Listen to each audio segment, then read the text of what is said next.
अब राजा का बेटा राजा नहीं बनेगा. Guys, I'll tell you the meaning of this phrase in the end. So guys, I hope you all must have seen our last video regarding the notification of RBI Grade B 2020 or 2021.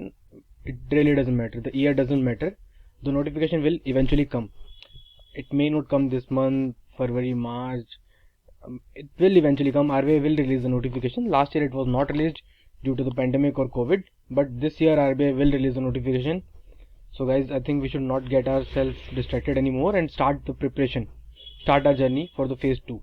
So from today onwards, I'll be taking your phase 2 classes and we'll be starting off with finance, and our today's topic will be risk management in banking sector. Before starting this video, I would like to tell you one famous quote: don't count the days, make the days count. So guys, stop counting the days for notification that when will it come, and I'll start the preparation after notification. Stop counting the days, guys. Start making the days count. So from today onwards, we'll be starting off with our phase 2 classes. So welcome to our today's class. Our today's topic is risk management in banking sector. So guys, let's start. Guys, before starting the class, I think we should discuss about the syllabus. So guys, here's the syllabus of RBI Grade B. This is from I've taken this from the notification of RBI Grade B 2019. So this is the economics part. We'll be doing everything in economics, and I'll be telling you everything regarding descriptive part also. We'll be discussing some important topics for English writing skills. And here is the finance, the part from which we are starting with. So we are starting with the risk management in banking sector. It is a general topic, but I think these three are also general topic for us. Those who are having finance background or commerce background, they will find them very easy. So these are also general topic. Don't think them that they are difficult. So after risk management in banking sector, we will be discussing basics of derivatives, forwards, futures and swap. If someone is having interest in stock market, he can also watch our videos like risk management in banking sector, basics of derivatives, forwards, futures, swap, and many topics like union budget, corporate governance. All these things are also important if you are having interest in stock market. Guys, we'll be discussing all these topics in detail in our next videos. After that, here's the management part. It's very easy. The questions are really basic in nature. If somebody has done 3 to 4 revisions of just these topics, he'll be able to score, I think, 100% marks in management. मतलब management में तो free के marks होते हैं guys. So guys, let's start from our today's topic. So here we go guys. We have taken almost everything in this video from RBI website only. So don't worry about the authenticity of the content that we are providing in this video. So before starting it, I just remove myself. तो दोस्तों सबसे पहले देखते हैं कि risk है क्या. दोस्तों रिस्क ये है, रिस्क है तो इश्क है. आप सब लोगों ने स्कैम 1992 मूवी का ये डायलॉग सुना ही होगा. हर्षद मेहता का बहुत फेमस डायलॉग था ये, रिस्क है तो इश्क है. जी हाँ दोस्तों, ये वही रिस्क के बारे में हम पढ़ने वाले हैं जिसके बारे में इस मूवी में भी जिक्र करा गया है. रिस्क है तो इश्क है. इसका मतलब ये है कि जितना ज़्यादा रिस्क होगा उतना ज़्यादा मुनाफा हम बना पाएंगे. तो आइए देखते हैं रिस्क के बारे में.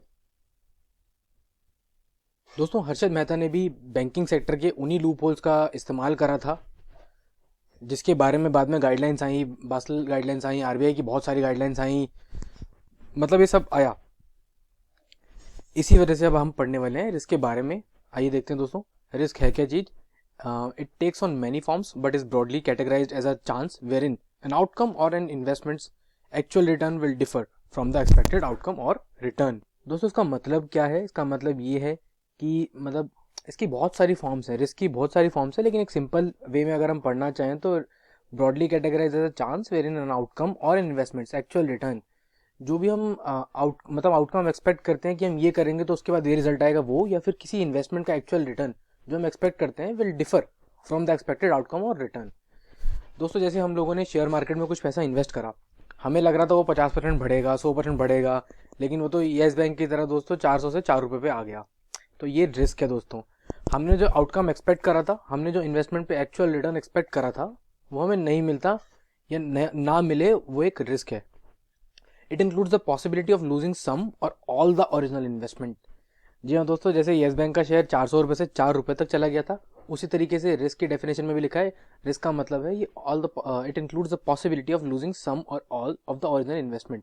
अगर आपने 400 रुपये येस बैंक में इन्वेस्ट करे होते तो हो सकता है एक टाइम पे वो 4 रुपये पहुंच गया था, तब आपने बेच दिया होता तो लगभग आप अपनी सारी ओरिजिनल इन्वेस्टमेंट को लूज कर देते। Different versions of risk are usually measured by calculating the standard deviation of the historical returns और average returns of a specific investment. दोस्तों जो टॉपिक है risk management in banking sector, ये आपके लिए थ्योरेटिकल लेवल मतलब थ्योरेटिकल वे में तो इंपॉर्टेंट है ही दोस्तों, उसके अलावा इसके न्यूमेरिकल्स भी पूछे जाते थे।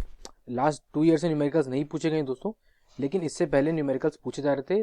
तो ये टॉपिक आपका थ्योरेटिकल वे में तो इंपॉर्टेंट है ही, साथ ही साथ दोस्तों ये टॉपिक आपका न्यूमेरिकल्स के पॉइंट ऑफ व्यू से भी इंपॉर्टेंट है। नेक्स्ट देखते हैं दोस्तों, relationship between risk and return. दोस्तों रिस्क और रिटर्न के बीच में रिलेशनशिप होता है। जिस तरह रिस्क है तो इश्क है, वैसे ही दोस्तों जितना ज़्यादा रिस्क उतना ज़्यादा रिटर्न, जितना कम रिस्क उतना कम रिटर्न। शेयर मार्केट में अगर आप पैसा इन्वेस्ट करते हैं तो हो सकता है आपका 1000 रुपये इन्वेस्ट करके आप उसे 10,000 भी बना दें, हो सकता है आप 10,000 को अगले दिन जीरो भी कर दें दोस्तों। अगर आप फ्यूचर्स एंड ऑप्शंस में ट्रेड करते हैं तो 10,000 को जीरो करना कोई मुश्किल काम नहीं है।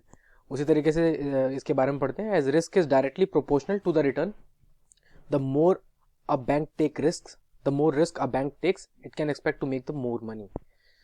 जिस तरीके से दोस्तों जैसे कुछ बैंक्स हैं अपने IDFC फर्स्ट बैंक वगैरह, ये सेविंग अकाउंट पर बहुत ज़्यादा इंटरेस्ट दे रहे हैं, मतलब एक तरह से काफ़ी मतलब लोगों के लिए बेनिफिशियल है, लेकिन ये लोग अपने पोर्टफोलियो में रिस्की लोन भी दे रहे हैं दोस्तों। जैसे स्टेट बैंक का ही मानते हैं, स्टेट बैंक में आपको FD पे बहुत कम रिटर्न मिलता है, लेकिन स्टेट बैंक के फेल होने का चांस दोस्तों लगभग जीरो है। स्टेट बैंक एक डोमेस्टिकली सिस्टमेटिकली इंपॉर्टेंट बैंक है, DISB बैंक है, जिस तरह के HDFC बैंक भी दोस्तों हमारा डोमेस्टिकली सिस्टमेटिक इंपॉर्टेंट बैंक है। ICICI बैंक भी हमारा सेम कैटेगरी में आता है दोस्तों। ये टू बिग टू फेल है, ये तीनों bank ICICI, State Bank of India और HDFC तीनों too big to fail category में आते हैं दोस्तों।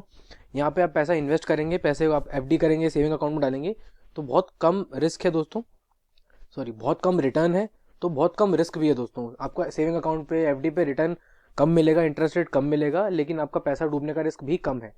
उसी तरीके से जैसे आपने PMC बैंक के मान लीजिए उसमें इन्वेस्ट करा होता, या करद, 2-3 बैंक करद और एक आई थिंक एक बैंक और अभी RBI ने बंद कर दिया, आपने ऐसे ही किसी बैंक में इन्वेस्ट करा होता दोस्तों, तो हो सकता है आपने ज़्यादा रेट ऑफ इंटरेस्ट के चक्कर में इन्वेस्ट करा होता और आज आपका पैसा लगभग जीरो हो जाता दोस्तों। तो risk is directly proportional to the return, the more risk a bank takes it can expect to make more return. एक और एग्जांपल से मैं समझाता हूँ, जैसे मान लीजिए आप लोन के डिपार्टमेंट में है बैंक के अंदर, तो आपके पास दोस्तों लोन आता है गवर्नमेंट सर्वेंट का, वहाँ पे दोस्तों इतना रिस्की नहीं है, तो आप उसे कम रेट ऑफ इंटरेस्ट पे भी दे सकते हैं। और एक मान लीजिए एक दोस्तों एक पेंटर का लोन आता है आपके पास, जिसकी इनकम का कोई फिक्स सोर्स नहीं है, मतलब कि इनकम आएगी आएगी नहीं आएगी।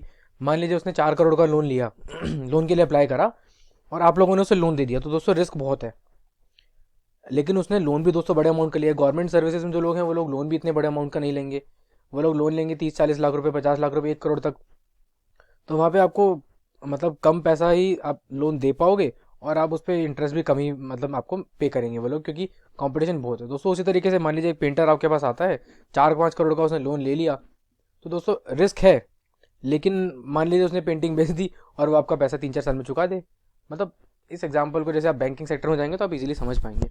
तो आगे देखते हैं दोस्तों, types of risk in the banking sector. तो आज हम पढ़ने वाले हैं दोस्तों types of risk in the banking sector. बहुत तरीके के रिस्क होते हैं, क्रेडिट और default risk, liquidity risk, interest rate risk, forex risk, commodity price risk, equity price risk, market price risk, operational risk जैसे दोस्तों ह्यूमन एरर हो जाता है, IT टेक्निकल एरर हो जाता है एटसेट्रा, और बहुत सारे रिस्क दोस्तों अलग है, country risk, political risk, reputation risk etcetera. दोस्तों ये सारे हम यहाँ से नहीं पढ़ेंगे, हम RBI, मैंने आपको कहा था जितना भी हमारा डाटा होगा सारा लगभग RBI की वेबसाइट से लेंगे हम आज की क्लास में, सारा डाटा एकदम ऑथेंटिक होगा। तो हम उसी डॉक्यूमेंट पे चले जाते हैं जिस डॉक्यूमेंट से मैंने आपको रिस्क मैनेजमेंट की स्टार्ट करवाई थी दोस्तों। वहीं पे हम 1 बाय 1 देखेंगे कि RBI किस किस रिस्क के बारे में बात कर रहे हैं अपने उस डॉक्यूमेंट में जिसमें वो risk management in banking sector के बारे में डिस्कस कर रहे हैं। तो दोस्तों आइए देखते हैं।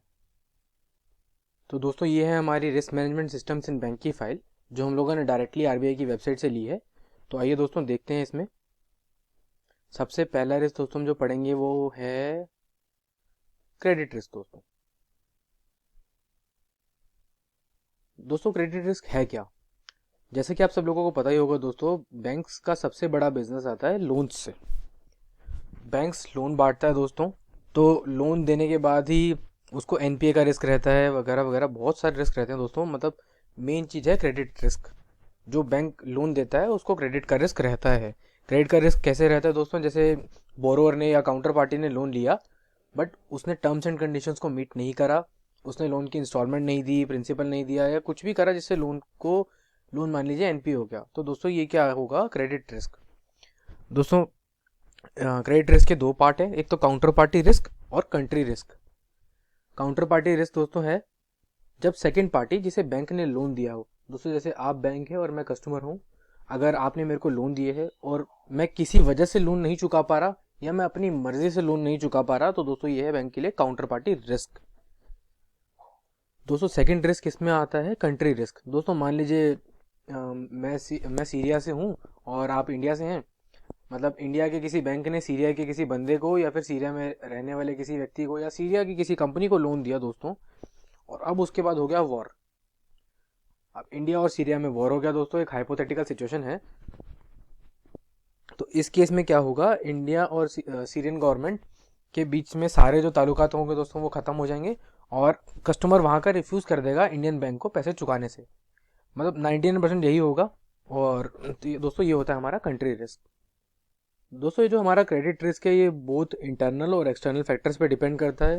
इंटरनल फैक्टर्स दोस्तों जैसे मान लीजिए आप खुद ही एक लोन डिवीजन में है बैंक की, आपके पास एक बंदे का लोन आता है, आप उसका अप्रेजल दोस्तों सही से नहीं बना पाए, आप उसकी प्रोफाइल को सही से जज नहीं कर पाए, उसके सिबिल में हो सकता है कोई डेविएशन थी, उसकी हो सकता है इनकम उसने आईटीआर गलत दे रखी थी, या कुछ भी चीज़ें हो सकती हैं दोस्तों जिससे आप उसकी फाइनेंशियल पोजीशन को एक्चुअल को जज नहीं कर पाए, उसकी रीपेमेंट कैपेबिलिटी को जज नहीं कर पाए, या आपने अपने जो कोलेटरल आप ले रहे हैं उस पर एक्सेसिव डिपेंडेंस दे दी। जैसे मैंने आपको बताया था, एक पेंटर अगर आपके पास लोन लेने आता है दोस्तों, तो मान लीजिए आपने बस ये कहा कि यार 4 करोड़ की प्रॉपर्टी आ रही है, तो उसको मतलब उसका रिस्क बिना सोचे समझे बस अपनी मतलब रिस्क कैपेबिलिटीज़ पर आपने उसे लोन दे दिया, तो दोस्तों ये होगा आपका इंटरनल फैक्टर।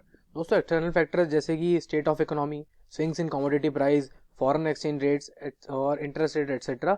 इसका सबसे बड़ा एग्जांपल इस बार मैं आपको दे देता हूँ, जैसे कोविड-19। इसके बाद भी दोस्तों क्रेडिट रिस्क बहुत ज़्यादा बढ़ गया था, ये भी एक एक्सटर्नल फैक्टर है। कोविड-19 एक्सटर्नल फैक्टर है दोस्तों। जो क्रेडिट रिस्क होता है दोस्तों ये अवॉइड तो नहीं करा जा सकता, लेकिन ये मिटिगेट करा जा सकता है। मतलब इसको थोड़ा मिनिमम करा जा सकता है कि ये जो क्रेडिट रिस्क बैंक का है ऑलरेडी, उसको अवॉइड नहीं कर सकते, हमें पता है, लेकिन हम उसको कम करने की कोशिश कर सकते हैं दोस्तों। तो उसके लिए क्या कर सकते हैं आइए मैं आपको बता देता हूँ। इसके लिए दोस्तों बैंक्स के जो हमारी लोन डिवीजन की टीम होती है वो लोग थोड़े और अलर्ट रह सकते हैं। सैंक्शन से पहले अब कस्टमर की प्रोफाइल को और अच्छे तरीके से जज कर सकते हैं। आरबीआई बहुत मतलब बढ़िया बढ़िया इसमें गाइडलाइंस लाता है, बैंक्स की अपनी अपनी गाइडलाइंस होती हैं जिस तरीके से वो कस्टमर की प्रोफाइल को जज करता है दोस्तों। उसके बाद रेगुलर इंटरवल पर, जैसे हर मान लीजिए हर साल या हर मतलब 2-3 साल में, depends on the risk category of the customer and loan amount, banks उसके रेगुलर एवेल्यूएशन कर सकता है और कस्टमर की रेटिंग कर सकता है दोस्तों। उसके अलावा बैंक का मतलब पूरा स्टाफ अलर्ट रह सकता है। मान लीजिए जैसे कि at the time of disbursement उससे क्वेश्चंस पूछे जा सकते हैं, जैसे मतलब बहुत नॉर्मल क्वेश्चन, जो अगर कस्टमर फ्रॉड करना चाह रहा है या फ्रॉड डॉक्यूमेंट दिए उसने, तो उनको पकड़ा जा सकता है। जैसे दोस्तों कस्टमर से बात करते करते डिसबर्समेंट ऑफिसर ने पूछ लिया कि आपकी सैलरी कितनी तारीख को आती है सर।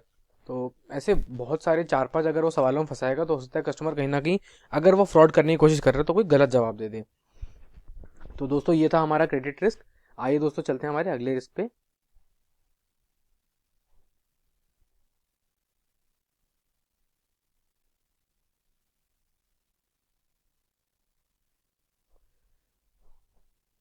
दोस्तों हमारा अगला रिस्क है मार्केट रिस्क। ये सारा दोस्तों डॉक्यूमेंट मैं आपको, हमारा टेलीग्राम चैनल है उस पर मैं आपको डॉक्यूमेंट ये प्रोवाइड कर दूंगा, इसकी पीडीएफ सेंड कर दूंगा। टेलीग्राम चैनल का दोस्तों लिंक हमने डिस्क्रिप्शन बॉक्स में डाल दिया है, आप वहाँ से चैनल पर जाके जो डॉक्यूमेंट मैं आपको पढ़ा रहा हूँ इसका पीडीएफ डाउनलोड कर सकते हैं। तो आइए दोस्तों देखते हैं हमारा सेकंड रिस्क, मार्केट रिस्क। तो देखते हैं दोस्तों, traditionally credit risk management was the primary challenge for banks. दोस्तों पहले जो क्रेडिट रिस्क मैनेजमेंट था बैंक्स के लिए प्राइमरी चैलेंज पहले वही होता था। लेकिन दोस्तों जिस तरीके से डीरेगुलेशन हुई, market risk arising from adverse changes in market variables, मतलब ये लोग बढ़ते गए, जैसे interest rate, foreign exchange rate risk, equity price, commodity price become relatively more important. दोस्तों पहले खाली क्रेडिट रिस्क पे ज़्यादा फोकस रहता था, लेकिन विद टाइम और डीरेगुलेशन के बाद से forex, equity price, commodity, interest rate, ये सारे भी जो मार्केट रिस्क का पार्ट है, ये बहुत इंपॉर्टेंट पार्ट बन गए हमारे रिस्क मैनेजमेंट का दोस्तों। इनमें एक छोटा सा भी चेंज होता है तो वो बड़े बड़े सब्सटेंशियल चेंज ले आता है दोस्तों बैंक की इनकम में और economic value of the bank में। तो दोस्तों देखते हैं कौन कौन से मार्केट रिस्क के टाइप्स हैं। सबसे पहले है दोस्तों एक लिक्विडिटी रिस्क, नेक्स्ट है interest rate risk, foreign exchange risk, commodity price risk, equity price risk. तो दोस्तों आइए देखते हैं इन सब के बारे में एक एक करके। दोस्तों लिक्विडिटी रिस्क क्या है? लिक्विडिटी रिस्क दोस्तों तब आता है जब बैंक अपनी कमिटमेंट्स को ऑनर नहीं कर पाता। जैसे दोस्तों मान लीजिए आपने बैंक में डिपॉजिट कर रखा है 5 लाख रुपए, आप अगर वो निकालने जाते हैं और बैंक उसको आपको नहीं दे पा रहा, तो दोस्तों ये एक लिक्विडिटी रिस्क है। बैंक की inability to meet cash flow obligations, ये एक लिक्विडिटी रिस्क है दोस्तों। ये क्यों हो सकता है? मान लीजिए लोगों में दोस्तों जैसे रूमर्स आ गए कि बैंक क्लोज होने वाला है, इसे बैंक रन भी कहते हैं, तो दोस्तों सब लोग क्या करेंगे, एकदम से भाग के सब लोग बैंक के अंदर जाएंगे और अपना पैसा निकालने की कोशिश करेंगे। जैसे मान लीजिए अगर मैं अफवाह फैला दूं, मतलब मैं आरबीआई का गवर्नर हूं या मतलब मैं कोई भी बड़ी पोस्ट पे हूं, मैं एक अफवाह फैला दूं या लोगों को लग रहा है कि येस बैंक बंद होने वाला है, तो सब लोग येस बैंक में जाएंगे दोस्तों और अपना पैसा निकालने लग जाएंगे। ये होता है दोस्तों बैंक रन। इस केस में भी बैंक को लिक्विडिटी रिस्क हो सकता है, बैंक अपनी कैश फ्लो ऑब्लिगेशन को मीट नहीं कर सकता। एक और इसका रीज़न होता है दोस्तों एनपीए। अगर बैंक के बहुत ज़्यादा एनपीए बढ़ रहे हैं दोस्तों, नॉन एनपीए होता है नॉन परफॉर्मिंग एसेट, आप लोगों को पता ही होगा। तो अगर दोस्तों बैंक के बहुत ज़्यादा एनपीएस हो रहे हैं, मान लीजिए बैंक की टोटल मार्केट कैपिटल 1 करोड़ है, 1 लाख करोड़ है, और उसमें 20-25 हज़ार करोड़ तो दोस्तों एनपीए हो गया, तो दोस्तों ये भी बैंक के लिए लिक्विडिटी रिस्क क्रिएट कर सकता है। क्योंकि मान दोस्तों जो बैंक लोन देता है वो डिपॉजिटर्स के पैसों को ही लोन देता है। अगर बैंक के एनपीए बढ़ते जाएंगे तो और उतना इंटरेस्ट आ नहीं रहा होगा बैंक पे, जो बाकी के लोन्स हैं उसका इंटरेस्ट उतना नहीं आ रहा होगा, तो एक मिसमैच हो जाएगा दोस्तों बैंक की इनकम और एनपीएस में। तो उसको बैंक प्रोविजंस के थ्रू भी अगर मीट नहीं कर पा रहा तो दोस्तों तो बैंक को एक लिक्विडिटी रिस्क आ जाता है। इसीलिए दोस्तों एनपीएस को एक बहुत बड़ी प्रॉब्लम माना जा रहा है। एनपीएस के बारे में अगर आप चाहते हैं तो मैं एक पूरी फुल फ्लैज वीडियो बना दूंगा दोस्तों, बहुत बढ़िया वीडियो बना दूंगा एनपीएस के ऊपर। अगर आप चाहते हैं तो आप कमेंट बॉक्स में लिख सकते हैं कि आपको एनपीए के ऊपर वीडियो चाहिए, तो मैं एक एनपीए के ऊपर वीडियो भी बना दूंगा दोस्तों। एनपीए, पीसीए, उसमें बहुत सारी चीज़ें हम कवर कर लेंगे। तो दोस्तों ये लिक्विडिटी रिस्क एनपीए की वजह से भी बन सकता है। और लिक्विडिटी रिस्क दोस्तों एक तरीके से और भी हो सकता है। मान लीजिए आपने जो आपके लॉन्ग टर्म असेट्स हैं उनको फाइनेंस कर दिया शॉर्ट टर्म लाइबिलिटी से। दोस्तों जैसे मान लीजिए किसी मैंने जाके बैंक में एक महीने की एफडी कराई, मतलब मान लीजिए मैंने कराई 1 महीने की एफडी और बैंक ने मैंने 10 करोड़ की एफडी करा दी 1 महीने की, और बैंक ने 10 करोड़ का लोन बांट दिया किसी कस्टमर को। एक हाइपोथेटिकल सिचुएशन बता रहा हूँ, जिस बैंक में एक ही कस्टमर है और एक ही बंदा लोन लेने आ रहा है। तो एक ही बंदा, मैं एक बंदा हूँ ए, मैं गया और मैंने बैंक में 10 करोड़ रुपये जमा कराए, और एक बंदा बी आया, मैंने एक महीने की एफडी कराई दोस्तों, और एक बंदा बी आया उसने 10 साल के लिए लोन ले लिया 10 करोड़ का। तो और दोस्तों 1 महीने बाद मैं बैंक के पास वापस जाऊंगा 10 करोड़ रुपये लेने, बैंक दे ही नहीं पाएगा मुझे। बैंक क्यों नहीं दे पाएगा दोस्तों? क्योंकि बैंक ने अपनी शॉर्ट टर्म लाइबिलिटीज को लॉन्ग टर्म एसेट से फाइनेंस कर दिया दोस्तों। मतलब लोन बैंक के लिए एसेट है और जो डिपॉजिट्स हैं वो लाइबिलिटी है। तो दोस्तों इस केस में भी लिक्विडिटी रिस्क आ सकता है। लिक्विडिटी रिस्क दोस्तों 3 तरीके के हम पढ़ लेते हैं। जैसे हमारा हो गया एक फंडिंग रिस्क, टाइम रिस्क, और एक रिस्क और अभी नीचे आएगा तो पढ़ाऊंगा मैं। फंडिंग रिस्क दोस्तों क्या होता है, इसमें दोस्तों लिखा ही है क्लियरली फंडिंग रिस्क क्या होता है। Need to replace net outflows due to unanticipated withdrawals and non रिलोवल ऑफ डिपॉजिट्स। दोस्तों जब आपको अपने नेट आउटफ्लोज को रिप्लेस करना पड़े ड्यू टू अनएंटिसिपेटेड विड्रॉल्स, जैसे मान लीजिए बैंक रन की सिचुएशन में बहुत सारे लोग विड्रॉ कराने आ गए, या फिर जो आपके पास बड़े बड़े टिकट साइज के जो डिपॉजिट्स हैं, बड़े बड़े एफडीज हैं, वो लोग रिन्यू नहीं करा रहे हैं, तो दोस्तों ऐसे केस में फंडिंग रिस्क आ सकता है। टाइम रिस्क दोस्तों क्या होता है, need to compensate for non receipt of expected inflows of funds that is performing assets turning into non performing assets.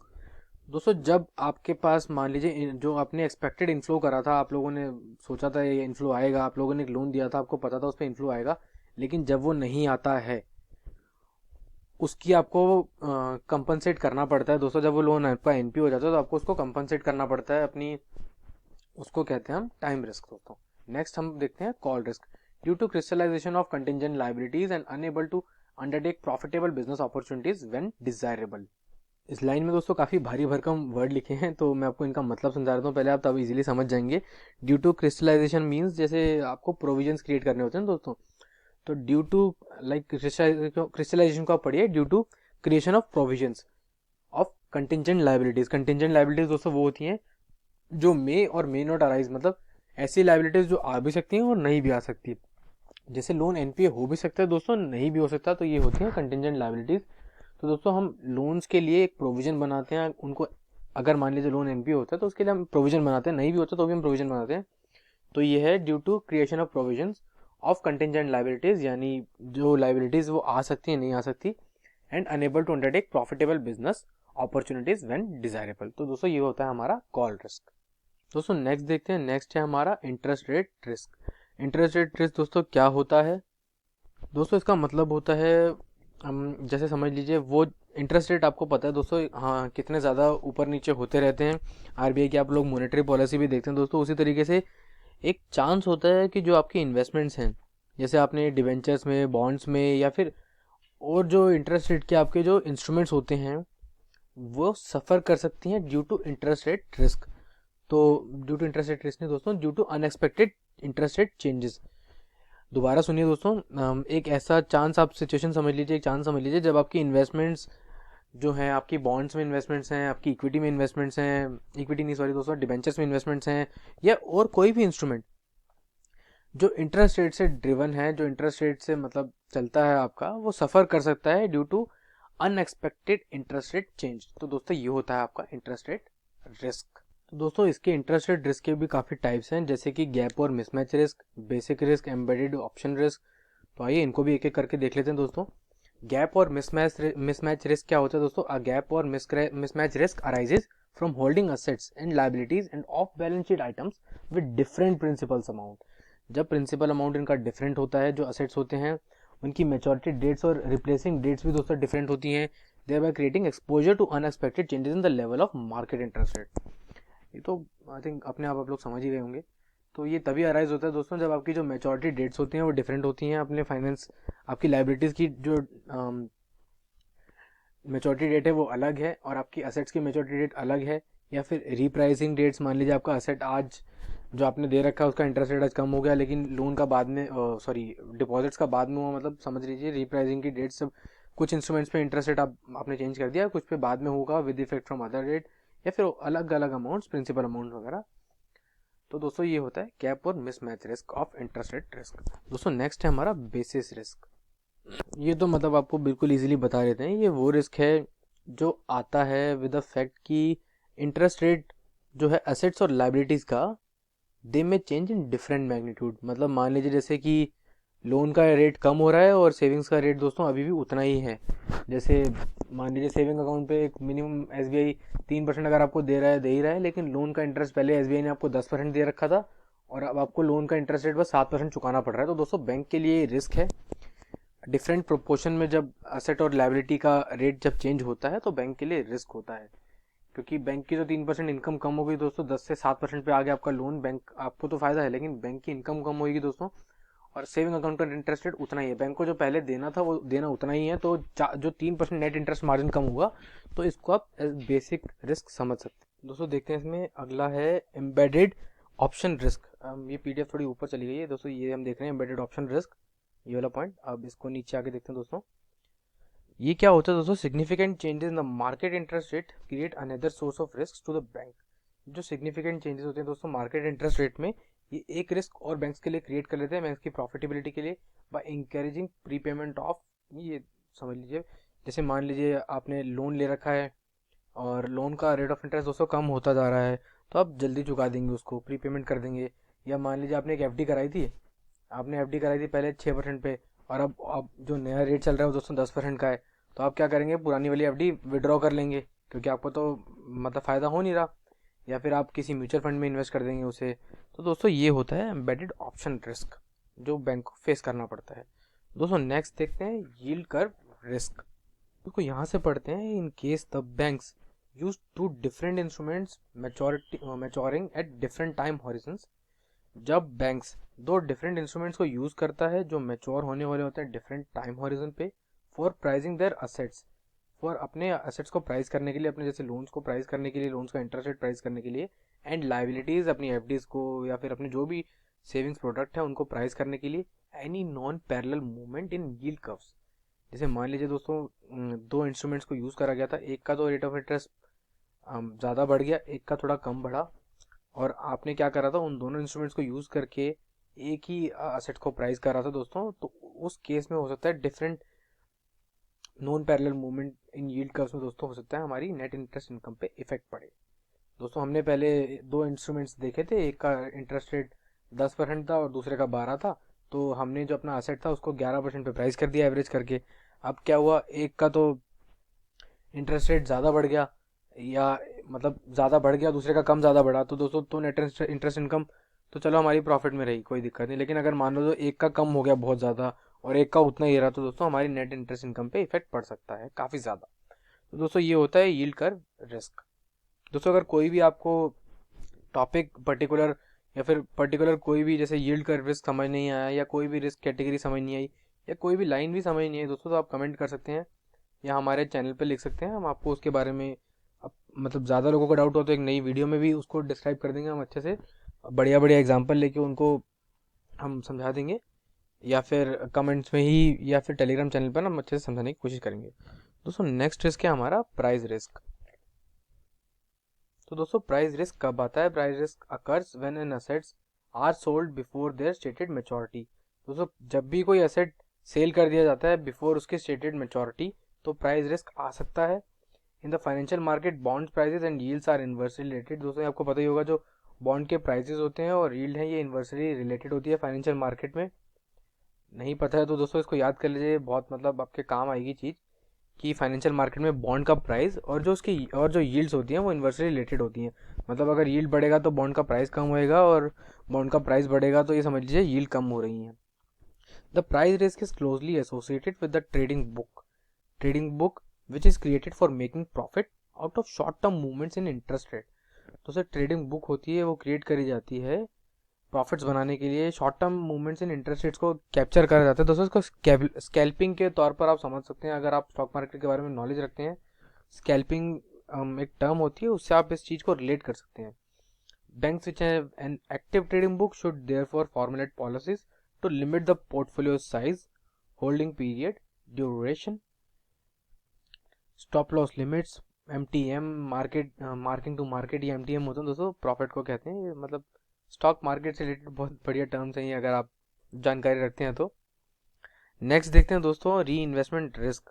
Uncertainty with regard to interest rate at which the future cash flows could be reinvested is called reinvestment risk. Any mismatch in cash flows would expose the bank to variations in NII, net interest income, as the market interest rates moves in different directions. दोस्तों मान लीजिए आपने आज कुछ invest कर रखा है 10% पे, और आपने उसको जैसे 10 करोड़ रुपए आप मान लीजिए आपने 10% पे इन्वेस्ट कर रखी हैं, और आपने 10 करोड़ का एक लोन दे दिया 12% पे या 15% पे दे दिया, मान लीजिए 15% पे दे दिया। तो लेकिन जो आपने इन्वेस्ट कर रखा है पैसा, उसकी मैच्योरिटी थी 5 साल और आपने लोन दिया है 10 साल। तो 5 साल बाद जब आपका इन्वेस्टमेंट मैच्योर होएगा, तो हो सकता है आपको उस टाइम दोबारा 10% पे इन्वेस्ट करने लायक कुछ मिल ना पाए दोस्तों। मतलब आप नहीं दोस्तों, गलत एग्जांपल दे दिया मैंने दोस्तों। मान लीजिए आपने एक लोन मान लीजिए आपने एक FD करी है दोस्तों, आपके से कस्टमर आया, आपने उसको FD पे 10% रेट ऑफ इंटरेस्ट दिया, और लेकिन आप और उसका मतलब उसको चुकाने के लिए उसके लिए आपने क्या करा, एक कस्टमर को 10 करोड़ का सीधा लोन दे दिया 15% इंटरेस्ट पे। तो यानी आपकी इनकम आ रही है 15% और आपको पे करने पड़ रहे हैं 10%। लेकिन जो आपने लोन दिया था वो 5 साल का था, और जो FD करी है आपने वो 10 साल की करी है। तो मान लीजिए कि 5 साल बाद जब आपका लोन ख़त्म हो जाएगा, तो इस बार रेट ऑफ इंटरेस्ट कम चल रहा है और मतलब मार्केट कंडीशंस ख़राब चल रही हैं, जो भी मान लीजिए रेट ऑफ इंटरेस्ट कम है, तो आप उसको उतने % पर नहीं इन्वेस्ट कर पा रहे, आपको 11 या 12% पर ही आप दोबारा लोन दे पा रहे हो या कहीं पे इन्वेस्ट कर पा रहे हो। तो ये री इन्वेस्टमेंट रिस्क है। आपने FD तो 10% पे ही कर रखी है, आपको 10% देना ही पड़ेगा उसका। लेकिन अब जो आपकी न्यू इन्वेस्टमेंट होगी, जो फ्यूचर कैश फ्लोज होंगे दोस्तों, ये कम होंगे, तो ये कहलाएगा री इन्वेस्टमेंट रिस्क।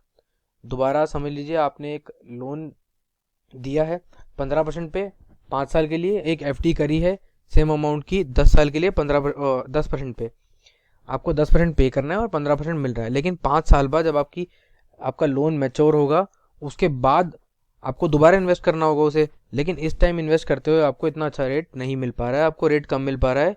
तो ये दोस्तों होता है री इन्वेस्टमेंट रिस्क। नेक्स्ट है हमारा इंटरेस्ट रेट रिस्क में net interest position risk. The size of non paying liabilities is one of the significant factors contributing towards profitability of banks. जो नॉन पेइंग लाइबिलिटीज होते हैं दोस्तों, जैसे करंट अकाउंट्स होते हैं हमारे बैंक में, वो बैंक की एक तरह से नॉन पेइंग लाइबिलिटी होती है। बैंक के पास पैसा तो है, लेकिन बैंक को उस पर कोई इंटरेस्ट नहीं देना है। तो जितनी ज़्यादा ये सिग्निफिकेंट फैक्टर में होगी बैंक के, जितनी ज़्यादा होगी नॉन पेइंग लाइबिलिटीज़, उससे बैंक की प्रॉफिटेबिलिटी पे भी फ़र्क पड़ेगा। मान लीजिए आपके पास 90% आपका कासा में 90% आपका करंट अकाउंट है और 10% सेविंग अकाउंट ही है, तो दोस्तों आपकी प्रॉफिटेबिलिटी में ये बहुत बेनिफिट रहेगा, क्योंकि आपको उस पर कोई इंटरेस्ट देना नहीं है और उस पैसे को आप यूज़ कर सकते हैं लोन्स देने में। तो जो भी इनकम आएगी, जो भी उससे पैसा मिलेगा, लगभग सारा ही नेट इंटरेस्ट मार्जिन आपकी NII होगा। दोस्तों नेक्स्ट है हमारा फॉरेक्स रिस्क। फॉरेन एक्सचेंज के बारे में आप लोग सभी जानते होंगे, जैसे डॉलर का रेट पर रुपी बढ़ता घटता रहता है। जैसे $1 आप मान लीजिए 70 रुपये का है, कल 75 रुपये का हो जाएगा, या 80 का हो जाएगा, या हो सकता है 60 रुपये का हो जाए। तो दोस्तों जो फॉरेन जो करेंसी होती है उसकी प्राइस मूवमेंट्स को हम कहते हैं फॉरेन एक्सचेंज रिस्क, फॉरेक्स के रिस्क। दोस्तों इसमें दोस्तों बैंक्स काफ़ी तरीके से इन्वॉल्व हो सकते हैं, जैसे सेटलमेंट रिस्क, कि जिस दिन सेटलमेंट होनी थी उस दिन जो काउंटर पार्टी थी वो सेटलमेंट ना कर पाए, कंट्री का उस दिन मान लीजिए हॉलीडे है वहाँ पे, तो ये एक उसका फैक्टर हो सकता है। इसको टाइम जोन रिस्क भी समझ सकते हैं, जैसे टाइम लैग्स होते हैं दोस्तों। टाइम जोन रिस्क को आप ऐसे समझिए, जैसे मान लीजिए आपने अभी ट्रांजेक्शन करी कोई, और वो 15 मिनट बाद दूसरी जगह पहुंची, दूसरी कंट्री में पहुंची, तो दोस्तों इसको टाइम जोन रिस्क या फिर हर्ट स्टेट रिस्क भी कह सकते हैं। दोस्तों फॉरेक्स रिस्क में एक दो चीज़ें और आ सकती हैं, जैसे सोवरेन रिस्क या कंट्री रिस्क, जिसके बारे में हमने ऑलरेडी डिस्कस करा था। कंट्री रिस्क सीरिया का एग्जांपल देके मैंने आपको बताया था। तो फॉरेन एक्सचेंज रिस्क में दोस्तों यही सब है। मेन आप बस ध्यान रखिए, जो करेंसी की मूवमेंट्स होती हैं डाउनवर्ड्स या अपवर्ड्स, उससे बैंक्स की भी काफ़ी सारी पोजीशंस होती हैं। फॉरेक्स का काम करते हैं बैंक्स, फॉरेन एक्सचेंज डिपार्टमेंट्स होते हैं बैंक्स के, RBI का भी एक डिपार्टमेंट है। तो डाउनवर्ड या upward movement of other currency या फॉरेन करेंसी, उससे जो रिस्क होता है दोस्तों वो फॉरेक्स रिस्क होता है। इसमें settlement risk, time zone risk, sovereign risk और कंट्री रिस्क भी आते हैं।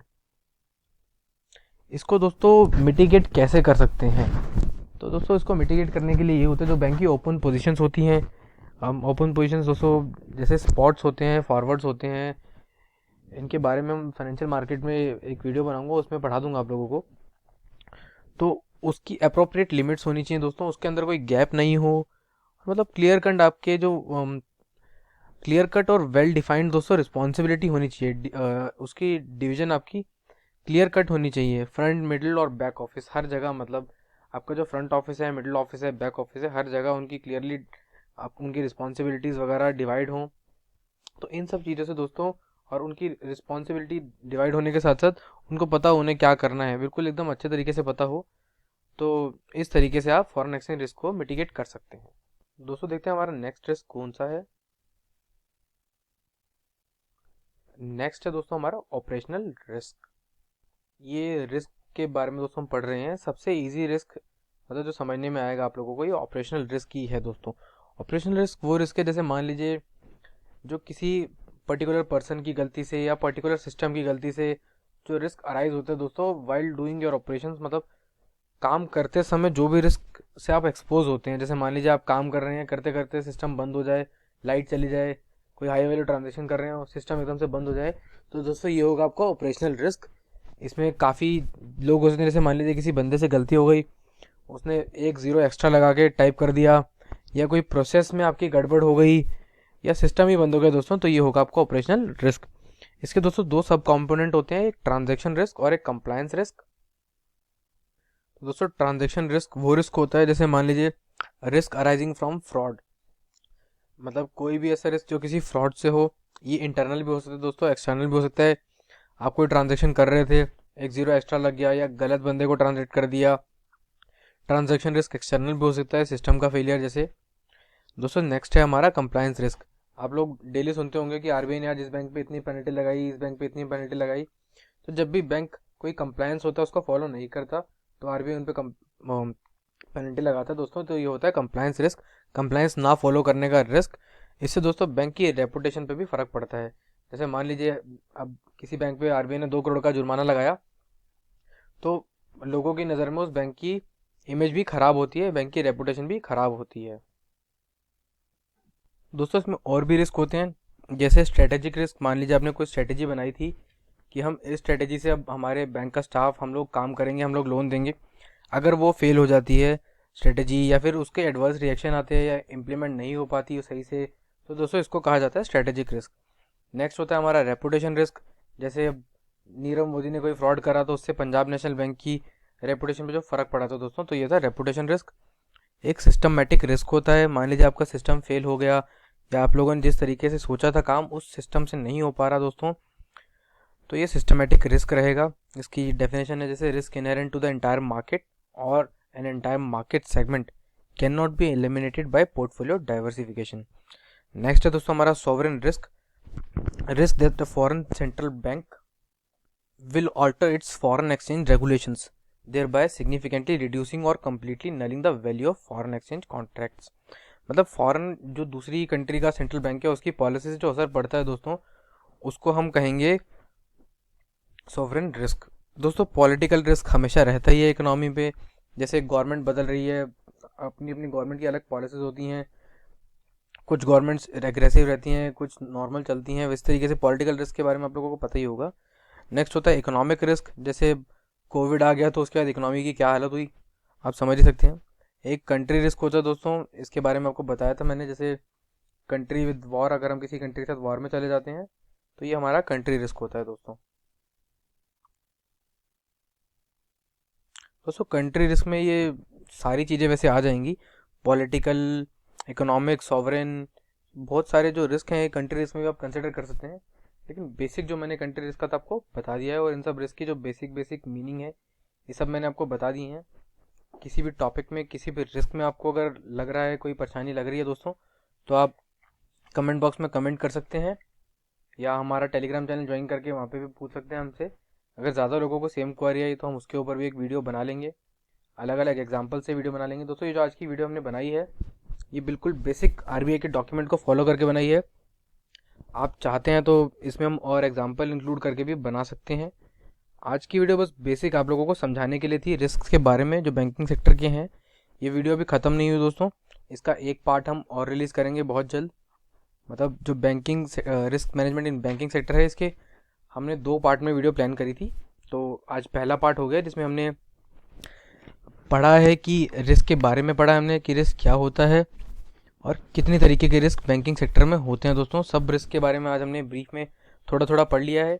और ये सारा हमने कहाँ से पढ़ा है, एक बिल्कुल ऑथेंटिक डॉक्यूमेंट से जो कि आरबीआई की वेबसाइट पे अवेलेबल है। ये डॉक्यूमेंट का लिंक हम अपने, ये डॉक्यूमेंट की पीडीएफ ही हम अपने टेलीग्राम चैनल पर डाल देंगे, तो आप वहाँ से डाउनलोड करके इसे पढ़ सकते हैं।